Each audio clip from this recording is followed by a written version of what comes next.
విష్ణు భక్తులైన వారికి కర్మము శిథిలమైపోతుందని, పాపములు నశించిపోతాయని, ప్రబలమైన విష్ణు భక్తి మాత్రము నశించదని వివరించిన సుఖ మహర్షి శ్రీ భాగవత పద్యములు భావార్థములతో సహా.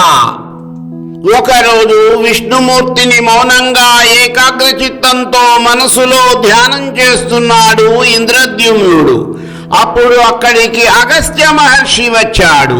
ధ్యానములో ఉన్న రాజు ఆయనను గమనించలేదు.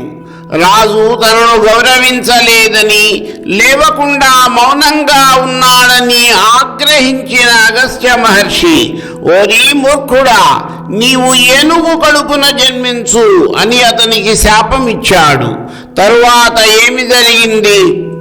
మునిపతినవమానించిన ఘనుడింద్రద్యుమ్న విభుడు కౌంజరయోనిన్ జననం బందెను, విప్రులగని అవమానింపదగదు ఘన పుణ్యులకున్. మహాతపస్సంపన్నుడు అయిన అగస్త్య మునీశ్వరుని తెలిసో తెలియకో అవమానించిన గొప్పవాడైనట్టి ఇంద్రద్యుమ్న మహారాజు ఏనుగుగా పుట్టాడు. అందుకే ఎంతటి వాడైనా సరే బ్రాహ్మణులను, తాపసులను ఎప్పుడూ కూడా అవమానించరాదు. కరినాథుడయ్యేనాతడు కరులైరి భటాదులెల్ల గజముగనయ్యున్, హరిచరణ సేవకతమున కరివరునకు అధిక ముక్తి కలిగే మహాత్మా. ఓ పరీక్షిత్ మహారాజా, ఇంద్రద్యుమ్నుడు గజేంద్రుడుగా పుట్టాడు. అతని భటులందరూ కూడా ఏనుగులుగా పుట్టారు. ఏనుగుగా పుట్టినా కూడా అతనికి కలిగిన విష్ణు భక్తి వల్ల అంత్యమున గొప్పదైన ముక్తి లభించింది. కర్మతంత్రుడగుచు కమలక్షుగొల్చుచు ఉభయ నియత వృత్తి నుండేని, చెడును కర్మమెల్ల శిథిలమై మెల్లన ప్రబలమైన విష్ణు భక్తి చెడదు.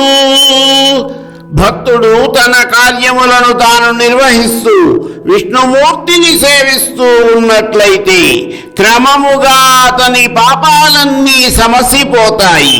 ప్రబలమైనటువంటి విష్ణు భక్తి ఎప్పటికీ కూడా నశించక నిలిచి ఉంటుంది.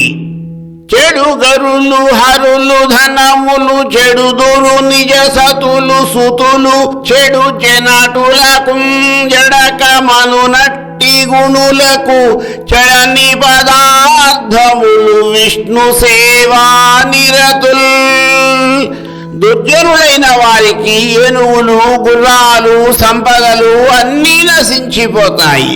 వారి భార్యాబిడ్డలు నశించిపోతారు. గుణవంతులైన సజ్జనులు చెడకుండా బతుకుతారు. వారికి విష్ణు భక్తి మీద ఆసక్తి ఎప్పటికీ కూడా చెడక నిలిచి ఉంటుంది.